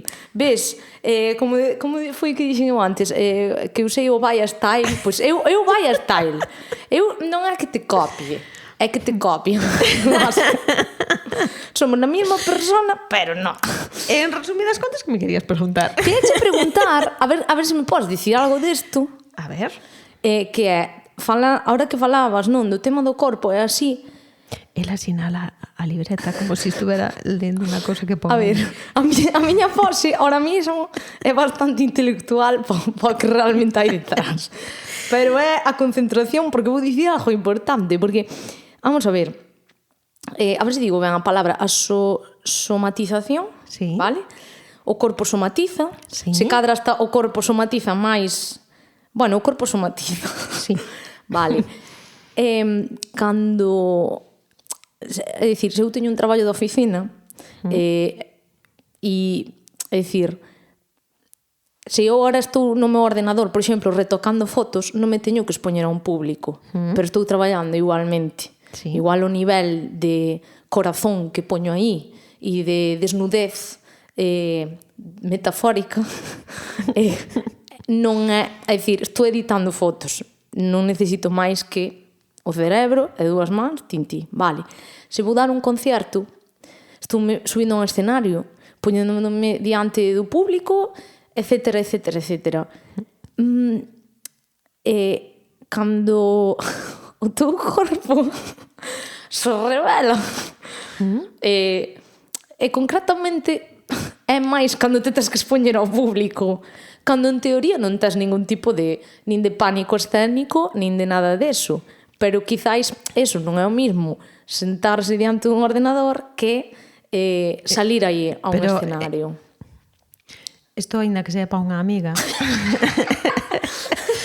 Estás falando de unha mesma persona que ten unha experiencia de que cando está ante un ordenador lle pasa unha cousa que é nada e cando se ten que expoñer eso move cousas dentro, ou estásme preguntando si a xente que traballa diante dun ordenador somatiza menos que a que se expón? No. Estou intentando relacionar todo o que estamos falando do corpo, non o pouco que traballamos o tema do corpo con cando o corpo somatiza, cando imos facer algo de tal nivel de exposición, non? Entendes o que me refiro? Non sei se estou entendendo unha pregunta. Mira, o corpo somatiza, non todo o mundo somatiza igual, pero somatiza disfuncións emocionais, principalmente. Cando hai unha somatización é que hai algo que non está rolando como debe a nivel emocional e os avisos que che está mandando non te estás enterando da pataca, entonces pues, mandachos polo corpo para que te enteres. Logo ti podes relacionalos ou non. Sí. Sí? Cada persona somatiza aquilo que lle move. Evidentemente, hai xente que cando se ten que expoñer, ben sexa un escenario ou calquera outra cousa, que é algo que lle supón unha exposición, pois ao mellor encollese o estómago, ese día ten unha diarrea ou pasan certas cousas así como moi evidentes, pero hai outra xente que non, hai outra xente que esa situación dalle un chute que non vexas e donde somatiza é cando non se pode expoñer, precisamente. Wow. Porque se aí é donde se manexa ben, o feito de non poder facer eso que lle fai tan feliz é o que empezalle a dar pois, a dor de costas, que se os ombreros non sei que si a miña respiración se vai limitando, que se me... Bueno, cousas. Sí. ¿No? É dicir, todo o mundo somatizamos se non estamos levando o corpo e todo eu a ese lugar, vou a decirlo dunha maneira así como máis de taza de Facebook, no? Se non faz aquelo para o que naciches. Uh-huh. A nosa esencia ten un potencial que necesita ser manifestado. E se eu non o estou manifestando, aí como un... Como diría, sáleme disfunción, pero non sería esa a palabra que quero utilizar. É como hai unha necesidade de algo que non se está manifestando, hai como un atranco, Sí. que eso pues, se manifesta no corpo para avisarte de que por aí non é. O difícil é identificar que... Bueno, non é tan difícil, hai fíos dos que tirar. O que pasa que ao mellor non tes a información, pero hai que Claro. que a ten. Hai fíos dos que tirar. Bueno, gracias pola consulta. Ahora, si queres, cando acabemos, abrimos o dicionario. Abrimos o dicionario. A ver, querida amiga Escorpio, que te pasa? Pero mira que ben tirada está esta pregunta. Mira que ben tirado, porque ti non confiaches en min, pero mira que ben tirei a pregunta, porque ahora ven outra pregunta, quen é Baia? Primeiro empezamos polo perfil profesional. A que te dedicas tú? Cantas horas temos? Mira, eu sempre digo que a miña páxina web, que non ten todo o que fago, pero está destinada a ser un ultramarinos. Baia Fernández. Punto... Tipo Baia Fernández en Google, esa juego. Puxino eu e sale. Esa juego, porque a ver, que máis queres que salga? Están moitas cousas na web, tedes que mirala con atención. Pois ainda non teño todas as que fago. Porque, bueno, pois a miña parte profesional está basicamente centrada en traballar coas emocións. Por exemplo, eu teño un programa que se chama Adestramento Emocional, pero logo isto é en consulta individual, pero depois fago charlas, colaboro con certos organismos, vou a colexios, vou a concellos, que me quera contratar, que me chame. 442, non me sei. No, a mí gustame que decían 555. 55. Logo hai outra parte en donde xa son terapias máis alternativas, máis enerxéticas. Despois, pois escribo os meus contos e libros, que estou aí, bueno, cruzando os dedos, que todo vaya ben. Estou moi ilusionada porque este ano pretendo publicar novo libro. Que guai. Volvo á poesía, cadrou así de que este ano que se cumplen 10 anos da miña primeira publicación, que tamén foi poesía, e que ademais teño a honra de que un dos textos, estas son as cousas que eu escribo un libro para mí, sabes? Eu publico sin saber nin como se fai, pero eu busco a maneira, chin, pum, pum, todo se vai dando, aparecen persoas maravillosas na vida que me axudan, publico eu a miña maneira, chin, pum, e de repente recibo unha nova de que foi o primeiro ano do certame a Ritmar, que foi no 2016, porque publiquei no 2015, entón que seleccionan un poema que, por cierto, quedou de finalista. Que guai. Estas cousas que diste, pois a vida sorpréndeme con estas cousas. Pois agora fai 10 anos, que foi casualidade, porque eu todo o ano pasado tive moita necesidade de conectarme, de escribir poesía, entonces todo se dou para que estea listo para este ano, e digo, pois mira, que fai 10 anos da primeira. Entón, estou moi ilusionada, sobre todo porque a ilustradora que vai a poñer algunha cousiña por aí é unha persoa que me encanta, en xeral toda ela, que se a queredes buscar é Cabaliño do Demo. Ostra. Entón, iso, que me fai moita ilusión. Logo teño os contos, que tanto Laia como Caracol Cara de Col, que tamén, pois, sígueme dando alegrías porque me piden os coles 20, contanos o conto, logo, que como guai. Teñen un componente emocional, no? En concreto, os contos teñen como 3 pilares, no? Promoven o idioma, evidentemente, o noso, promoven o amor e o respeto pola natureza e traen unha aprendizaxe emocional. Pois cada conto trae a súa. E seguirán saindo contos que cumplan estas 3 premisas. Entón, aí tamén hai un traballo non solamente de creación, sino despois de buscar o financiamento, de, bueno, pues de todo o que implica editar un libro e sacalo. Sí, como a un disco, ao final, como efectivamente. E que nadie se pense que a xente que autoeditamos, dame igual que sexan libros que sexan discos, é unha cousa de andar pola casa, non, é unha cousa que ten a mesma calidade que outras, de outras grandes editoriais, que o libro non está os mismos impostos. Sí, e non son 4 follas grapadas, non vayades pensar. Entón, agora, a última incorporación que puxen á web foi que xa aparecera Verme Editora, que é o selo editorial co que vou a publicar a partir de agora, que é o meu, evidentemente, simplemente puxen un nombre ao que levo facendo moito tempo. E despois fago unha cousa que no que agora estas 2 semanas vou a estar máis implicada, porque eu fago perruquería e maquillaxe para teatro. Eu veño de aí, xa por historia familiar, eu tive o meu negocio, pero hai tempo que decidín deixar o que é a peluquería social para dedicarme a todas estas cousas terapéuticas.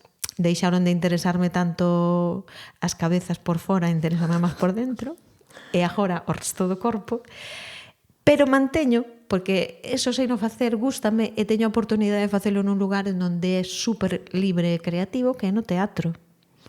Entonces ahora estamos aí que o día 7 presentamos con Ibuprofeno Teatro Reconversión, que é a nova produción. Onde? Na Coruña, no Rosalía No de Castro. Rosalía de Castro. Sí. É unha compañía que me dou moitas alegrías. Foi a que me abreu as portas a este mundo por casualidade. Estou encantada porque o equipo humano é sempre maravilloso. As facilidades e o respeto polo meu traballo están sempre aí en primeira liña. E logo que pois tamén, o día que non, mira, que vas por María Casares, que? Eu pensei que me estaba vacilando. Pois bueno, pois aí estamos, dame a oportunidade tamén de vivir cousas. Que aí pasou unha anécdota moi graciosa con isto de... Claro. Do María Casares. Sí, claro, cando as nominadas son tal, o premio é fulanita, alabo eu, encantada da vida, porque a min agora xa non me dan vergonza os escenarios, dame igual que haxa 100 personas diante que 10 que 800, pero hubo unha persona do público que estaba co fillo, que depois comentou, me decía, claro, eu cando el veume, el non me conoceu, porque eu ademais iba arreglada, entendes? E as de incógnito. Non me conoce. Pero claro, dixo o nome, e claro, veume, e dixo ao fillo, pero esta non é a que fai os vídeos do internet. E eu dixo, sí que é, non? A xente coñéceme máis falando que vendome a cara. Que fuerte. Porque, pero é polo que comentábamos antes, porque non, é que non caes de entrada. É dicir, como, non sei se decir que na vida real vas de incógnito, que vas de incógnito. No, bueno, logo tamén que implica que a seguinte cousa era é que eu non sabía que te dedicabas a isto. Claro, hai xente que me conoce nunha cousa e non me ubica en ninguna das outras, porque como eu estou en 50. A ver, eu que tampouco é que eu sexa famosa, pero... Bueno, máis que a mí, sí. Sí, non, quero dicir, bueno, chega un punto, digamos que levo moitos anos dando a tabar, por dicirlo de algún xeito. E sí, que me pasa ás veces que me recoñecen, xa me ten pasado pois un pouco en sitios de todo tipo, mesmamente nun estadio de fútbol e tal, e rollo, sacas unha foto e tal, e eu encantada da vida, pero por veces que tamén diste, me molaba un pouco que non souberan, é dicir, que non relacionaran a la loca esta comigo, sabes? Porque quero ser loca e ser yo al mismo tiempo, o sea, quero ser porque son as dúas personas, pero, é dicir, eso está guai, que che pasa unha vez de vez en cando. A peña que lle pasa seguido ten que ser cansino, Claro, seguramente, eu como non aspiro a eso. Non aspiras, pero a mí xa me está pasando unha cousa, claro, que aí é donde vamos a ver aquí o cambio xeneracional. Eu xa me estou encontrando con xente que me di, buah, miña nai é super fan túa. A ver, a min algunha vez ten me pasado de miña nai é super fan túa e adelante, me encanta tu madre tamén, yo soy moi fan de tu madre tamén. Claro, que pasa que súa nai seguramente ten unha idade máis parecida á miña, sabes? Sí, pero mira, sabes que me pasa a min? Precisamente cando falábamos, non, dos gurús das redes sociais que tintas que facer, sabes que hai tamén o tema de las audiencias tal, non sei que. Pois eu teño un problema que é, ainda que eu queira fríamente pensar, quen é a miña audiencia tal, eu vexo os datos que, a ver, están os datos que che poidan dar pois as redes, o Spotify e tal, e despois está a túa observación da vida, porque de feito moita xente que me sigue, xente que ven moitas veces aos conciertos e así que me sigue tal, non teñen redes. Entón eu creei unha newsletter, da igual, vamos dicir así, newsletter. Entón, nese aspecto sí que creo que é importante, decir, creo que non é importante obsesionarse con cifras tal cual, pero creo que sí que é importante saber quen está ao outro lado de brazos abertos para recibirnos, precisamente para moitas veces saber a quen nos diriximos e traballar aí, non, ou aínda que te dirixas a máis xente, e non obsesionarnos por intentar encaixar en espazos e agradar a públicos aos que nin nunca imos agradar, nin nunca imos encaixar. Aí é a donde iba eu. Eu creo que esos datos, baixo o meu punto de vista, son interesantes para iniciar unha acción comercial, máis que interesantes, son imprescindibles se queres ter éxito en esa acción comercial, pero hai que ter cuidado de non caer en isto de crear para o público que ti crees que tes. Efectivamente. Porque entón aí estás vendido, estás pechando portas e estás condicionando a túa creatividade. E eso non ten un futuro agradable. É que moitas veces falando con compas vexo moita frustración condicionada por este tipo de cousas. Non, de igual, joe, que lancei isto e aquí o aló non se falou de min. E eu, pero que igual non igual a esa xente non lle interesas, pero quizáis a ti te interese menos esa xente. Sabes? Porque si ese nicho está tan dirixido cara aí e esa dinámica está tan que non sale dai, igual o teu proxecto nin encaixa o teu proxecto, nin aínda que o meteran a calzador che ia reportar nada, e igual aínda ia ser máis disgusto para ti. Mira, eu cando vexo a xente que triunfa así sorpresivamente contra todo pronóstico, que diste, mima, non me esperaba eu que este tipo de música ou esta persona pudera... Para mí sempre hai unha cousa que teñen en común, que é a honestidade con quen son. Son xente que se conecta con quen son de verdad, Sí. coa súa esencia, saca o seu potencial, fan o que viñeron a facer. E non é comercial, non é... Hombre, Salvador Sobral, Xa, quen o mandaría a Eurovisión? De todos os entendidos, xa. non? Era... Esa persona e logo vin a xente querendo imitalo. Claro, non funciona, no, porque no. eso é él é eso. Entón, Sí. él triunfa con eso porque hai unha honestidade impresionante cando fala e cando canta. Que non é ese estilo de música que estea de moda, non, é a honestidade que ten. Entón, creo que a veces nos perdemos a nós querendo encaixar en outros sitios porque creemos que aí vamos a ganar. E ao final perdemos e perdémonos a nós. É que eu creo que o problema é que igual se ti ves un proxecto que triunfa, pois facendo, eu que sei, vístome así, fago este tipo de música, comunícome así, é dicir, cunha personalidade en todos os sentidos, e diste, quero encaixar aí, é dicir, nese mismo nicho de público, neses mismos festivais, nese mesmo todo, e é rollo de, pode funcionarche, ou podes levar pois unha decepción tremenda. Eu creo que por moi listo ou por moi parvo que sexas, é moi fácil perderse por momentos. É dicir, eu sinto que me perdín, non intentando dar co secreto da Coca-Cola, porque considero que calqueira que vexa o traballo que eu fixen, máis que perseguir o éxito, parece que estou fuxindo del, sabes? Porque como rollo de o que dicías ti das redes de o que hai que facer é isto, pois vamos facer o contrario, sabes? Que hai que empezar por non sei, pois vamos ao contrario. Pero sí que noto unha cousa, e é que ás veces ti podes te frustrar, eu cheguei a frustrarme de non encaixo aquí, eu non encaixo alá, ata que empezas a ver que deixas de poñer esforzo en intentar encaixar donde non encaixas e fluir máis donde sí hai que... Mira, eu estou te escoitando, eu escoito esa palabra, encaixar. Ai, falta mo aire. Sí, sí. Cando alguén se conecta coa súa creatividade e nace a beleza do interior, é expansión. E a expansión é o oposto a encaixar. Sí, pero hai unha cousa. Sí. A expansión está moi ben. Pero veña, limítame aquí. Sí, no, pero hai unha cousa. Dime. O exemplo, Ou dúas mesmamente, si son pequenas. Salvador Sobral, Sí. que é un gran exemplo disto que estamos falando. Pero si é Salvador non... vale que tamén ten unha cousa, que el nese momento estaba rollo de dame igual todo polo condicionante que tiña.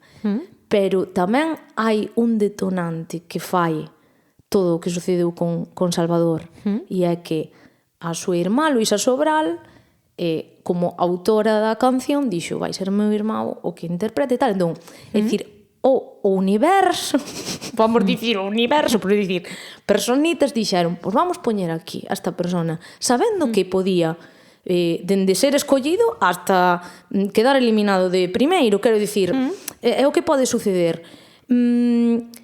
E sucedeu todo o que sucedeu.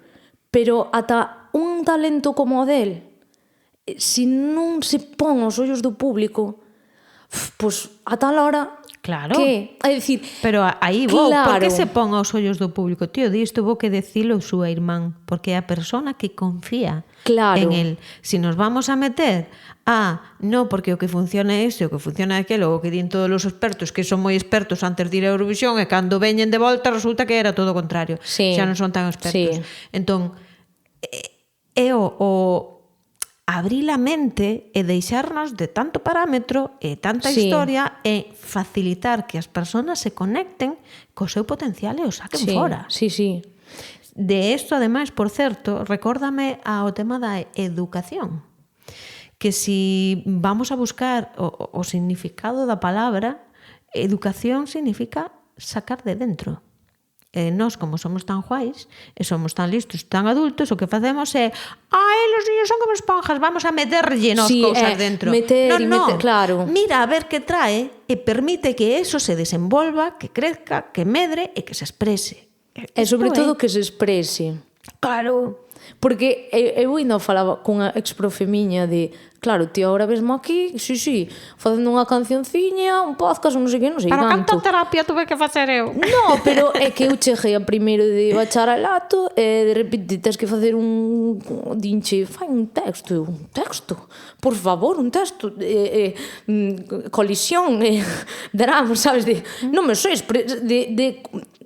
é dicir, expresar, sabes expresar, pero tes ese músculo atrofiadísimo, porque é algo que non se fomenta. Hai moito que reflexionar por aquí. Sí. Hai moito que mover. Hai que mover o corpo. Hai que se mova todo. Con todo, non sei se queres dicir algo antes de... Hemos dado a despedida, hemos dado a derradeira. Antes de que me botes de aquí, non?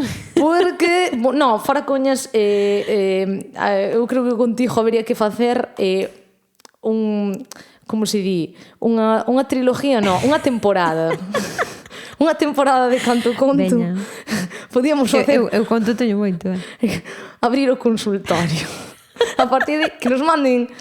Mandad as vosas preguntas. No, Vaya consultorio. Todo de coña. Si queredes mandar preguntas, mandadillas. Pero sabes que... mandadillas pola web. E pedides cita. E ya tal. Mira, cando a miña filla estudiaba en Santiago, que vivía con outra amiga, tiñamos un grupo das tres que se chamaba Cuéntaselo a Baia. Donde a súa amiga sempre me viña a contar as cousas para que eu logo lle fixera o consultorio. É que, a ver, xa o dixen ao principio, xa me quitei a careta no minuto 1 e volvo a quitar no minuto 1:43. O podcast era un pretexto, é dicir, o podcast non engaño cartos, pero engaño a xente, basicamente. Quería quedar comigo. É dicir, eu quería non sabía como facer para ter así unha consultoría así pola cara. Entón, engañeiche, isto está grabado, vai escoitar máis xente. Ti crees que a estas alturas alguén sigue aí? Sí. Sí? Hai xente moi sola. eu estaría escoitando. No, hai xente que nos escoita fielmente, non che podo dicir cifras porque somos anticifras. No, a ver, para a miña sorpresa bastante. Escoitarano en velocidade normal ou pellarános a falar así rápido para que vai... Depende da edad. No, sabes que fai a xente? Tamén o fago eu consumo moito podcast. Eso sonou extrañísimo. Sí. Bueno, mellor consumir podcast que outras cousas. Pero sí, porque claro, que a palabra consumir é un pouco así como, pero sí, dito no vocabulario que se usa ahora, eu consumo moito podcast. A mítica que igual estás indo no coche de aquí para ali e quedache medio podcast por escoitar e cando vas de ali para aquí, pues escoitas outra mitad. Bueno, esto arreglamoslle, no, alejramoslle o viaxe de Santiago a Vigo, de Pontevedra a Ferrol, tranquilamente. De Pontevedra a Ferrol, de Santiago a Porto, por exemplo. No, de Santiago a Porto temos que alargar un poquinho máis, pero se vos gustou, que eu sei que sí, pedide parte 2. Sempre digo, oye, pois a xente pídema, e eu digo, un día terei que xuntar así. É pena, que pena non, sabes, non ter infraestructura e cartos para montar así un sabes? Bueno, pois se é por micros, pedimos máis micros, No, é que, sabes que é o peor? Que o difícil desto non é a tecnoloxía, non é o técnico. Bueno, sabemos que podería ter vídeo, pero eso sí que sería máis difícil. Para min o difícil é, a mí o que me custa do podcast é que me gusta facelo presencial. Entón, justame ir onda vos ou cando é factible que veñades onda min e tal, é moi bonito, cambia o rollo facelo presencial que facelo online. De momento só fixen un capítulo online e non lle funcionaba a cámara. Entón, por sorte, ao ser unha persona que eu coñezo e tal, guai. Pero imagina como a ti, sabes? Imagina que ti non me ves ou eu non te vexo. A conversa non é a mesma. E non é o mesmo online que... Bueno... Pero sería máis práctico. O mismo non é, pero teño tido experiencias para a miña sorpresa moi interesantes. Pois entón... De feito, incluso para a consulta, que eu non quería saber nada de online, a pandemia obligoume a facelo e descubrín un mundo que nada que ver, Quer decir, hai moita apertura, ainda que pensemos que non. É verdade que, de feito, eu teño outro podcast que facemos de vez en cando cunhas colegas e facémoslo online porque é o que hai, cada unha está nunha punta de Galiza e senón non o facemos nunca. Pero, home, eu que sei, son unha clásica, que se vai facer? Non sei, que lle queres dicir a nosa querida audiencia? Que lle quero decir? Bueno, eu desde o meu perfil de descoñecida para vos, ahora mesmo sabedes mentira cochina. Probablemente máis xente este escoitando o podcast por ti que por min e dirán, pode calar esta, pode calar un pouco, gracias. Que lle diría? Pois eu vou a tirar un pouco das palabras deste psicólogo que non me acordo o nombre, pero é moi bo. Que é que desexarvos que riamos moito e que choremos moito tamén, en equilibrio as dúas cousas, e que vos animedes a sacar toda a vosa creatividade fora, porque o mundo está esperando a vosa creatividade. Así que non sei a que esperas, deixe de dale dentro. Pois con esta mensaxe, bueno, dicindovos que eso, que se queredes saber máis sobre as múltiples cousas de Baia, tedes a súa web, buscades Baia Fernández en Google, aparecevos e obviamente, non sei, ahora que andas en TikTok e en Instagram? Eu ando en Facebook un pouco, en Instagram outro pouco e en TikTok outro pouco. Tamén no YouTube un pouco richiño. Vaya, pero sí. Ahora foi sin querer. Vaya, pero calqueira que busque o teu nome nas redes para ver os teus vídeos e tal, atópate. Sí, é moi fácil atoparme. E que saibades que, aínda que diga moitas paxaradas, logo tamén sei traballar seriamente. É que o cortés non quita o valiente. Mira, eu só se me ocorre unha forma de despedirnos da xente. Of course. Todo teu. Pois como non, que vaya ben, que boa falta fai. A miña frase preferida. Todo o podcast foi para esta frase. Efectivamente. Agora vou a recortar e vou a meter nunha canción. Adeus.